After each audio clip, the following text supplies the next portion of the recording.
Y bien, pues iba a comenzar con un tema un poquito más amplio respecto a las matemáticas, pero se va a llevar más de 15 minutos, entonces preferí mejor tomar este tema que es un concepto básicamente y que lo conocemos todos. ¿Por qué? Porque pues, lo utilizamos en casa todos los días. No es algo extraño, no es algo raro, es respecto a un circuito eléctrico. Bueno, ya cuando se complica el circuito eléctrico es cuando existe un grupo de circuitos eléctricos montados en una tableta, entonces ya los resultados ya no son tan sencillos, ya no son tan simples de comprender.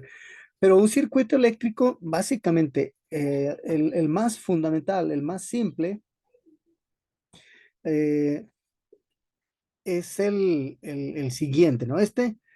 Este circuito eléctrico que vemos aquí es el que todos los días nosotros vemos en nuestras casas, ¿sí?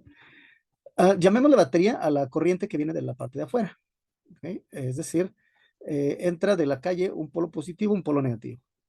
Por aquí circulan la carga negativa, por acá la carga positiva.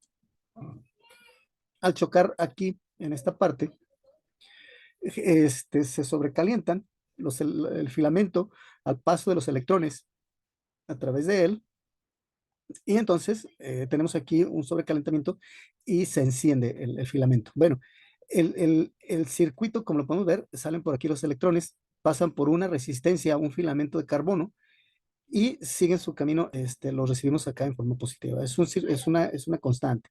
Si lo vemos nosotros desde el punto de vista únicamente de la calle, recibimos esta línea, que son los electrones, ¿sí? Perdón, esta línea, la positiva, es la que recibimos. Y esta tierra, bueno, como dice, como lo encontramos en cualquier parte, basta con que nos llegue una línea de afuera y la otra punta la conectamos a cualquier parte de la casa, simplemente que toque la tierra y ya tenemos la electricidad. Viene desde afuera porque desde la parte de afuera, desde el poste, hay una varilla conectada hasta, hasta la profundidad.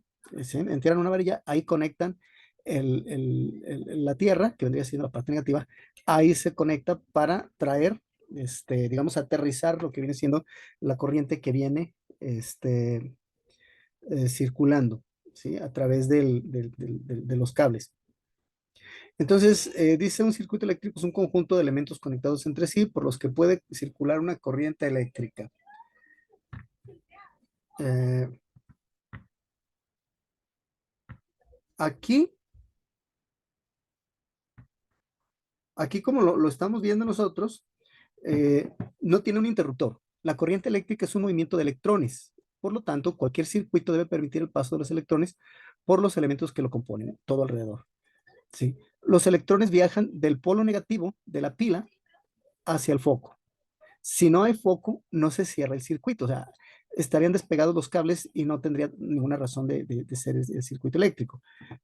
No pasa nada. Si se rompe la resistencia, pasa lo mismo. Se rompe la continuidad y no se enciende el foco. Aquí está constante. Si lo vemos de esta manera, sí, ya, sí, ese otro fue un dibujito hecho por mí, pero este otro ya está un poquito más hecho por alguien que sabe hacer las cosas bonitas. Entonces, la pila es el generador que conocemos regularmente, pues nuestra fuente de energía.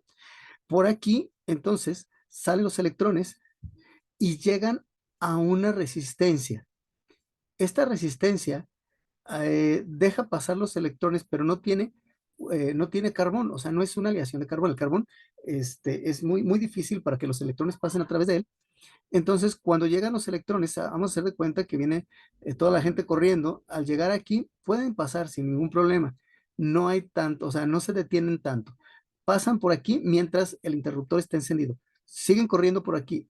Al llegar aquí, cuando pasan por la resistencia, sucede como cuando queremos correr, cuando el agua nos llega hasta las rodillas. Nos detenemos, frenamos la carrera.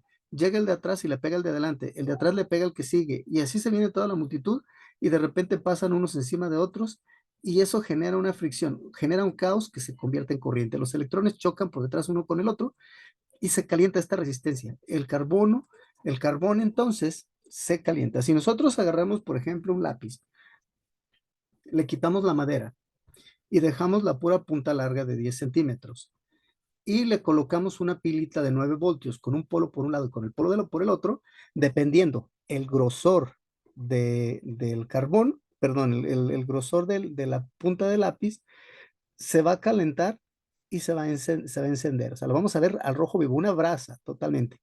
El oxígeno va a provocar que se consuma y se va a convertir en ceniza. De repente se va a quebrar y va a desaparecer. O se prende y caen las cenizas. No va a tener mucho tiempo para funcionar.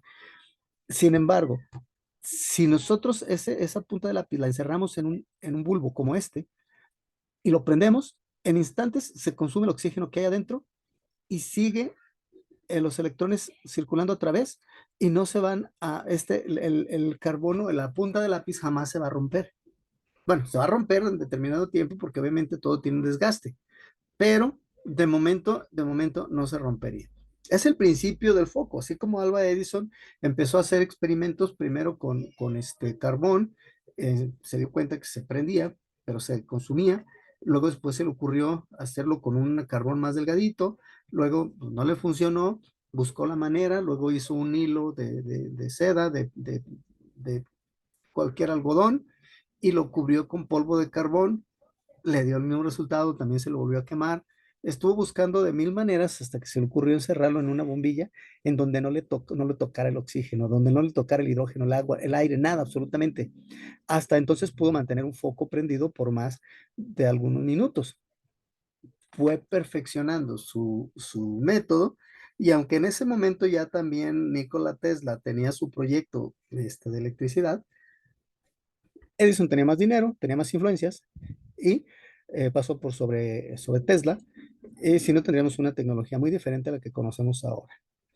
Bien, de esta manera entonces nos damos cuenta nosotros que al pasar la corriente por aquí, al juntarse y al pasar por aquí sobre este filamento, entonces el filamento se enciende. Pero si yo le doy clic aquí y corto la corriente, dejan de pasar electrones y dejo de tener yo un circuito eléctrico. Los alternadores son generadores de corriente alterna. Los conductores es por donde se mueve la corriente eléctrica de un elemento a otro del circuito. Son de cobre o de aluminio, materiales buenos conductores de la electricidad, o lo que es lo mismo, que ofrecen muy poca resistencia eléctrica a que pase la corriente por ellos. Hay muchos tipos de cables eléctricos diferentes. Los receptores son los elementos que transforman la energía eléctrica que les llega en otro tipo de energía. Por ejemplo, los focos, que transforman la energía eléctrica en luminosa, o en la luz, los radiadores en calor, los motores en movimiento, etcétera. Hay elementos de mando o control que permiten dirigir o cortar a voluntad el paso de la corriente eléctrica dentro de un circuito. Hay interruptores, pulsadores, conmutadores, etcétera. Hay elementos de protección que protegen los circuitos, como es el fusible, y también protege a las personas cuando hay peligro o la corriente es muy elevada y puede haber riesgo de quemar los elementos del circuito. Entonces, un fusible lo que hace es eh, fundirse cuando la energía que va a circular es tan elevada que puede quemar el foco. Entonces se quema primero el fusible. Para eso tenemos que hacer un fusible que no salga tan caro, que no salga más caro que un foco, porque entonces pues no sería negocio lo que ponerle un fusible, ¿no? Hay diferentes tipos de circuitos eléctricos que se pueden clasificar de diferentes maneras. Algunas de las más frecuentes son las que se ven aquí. Según el tipo de señal, hay circuitos de corriente directa o corriente alterna. Según el tipo de configuración, es el tipo de categoría más común. Incluye los circuitos en serie, en paralelo o mixto. Según el tipo de régimen, corriente periódica, corriente transitoria o permanente. Según el tipo de componente, circuito eléctrico, circuito electrónico. En el primero hay mayores cargas y en el segundo menores. Cuando es un circuito electrónico, no hay peligro para la salud. Cuando es un circuito eléctrico, sí puede haber electrocución de una persona. Para poder realizar un circuito eléctrico casero se recomienda empezar por diseñar un diagrama de flujo electrónico, el cual es un esquema donde se representa el orden en que trabajan cada uno de los componentes que lo van a integrar. De esta forma se simplifica de forma más rápida estudiar las interconexiones en cuanto a dónde serán ubicadas y cómo se relacionan entre sí.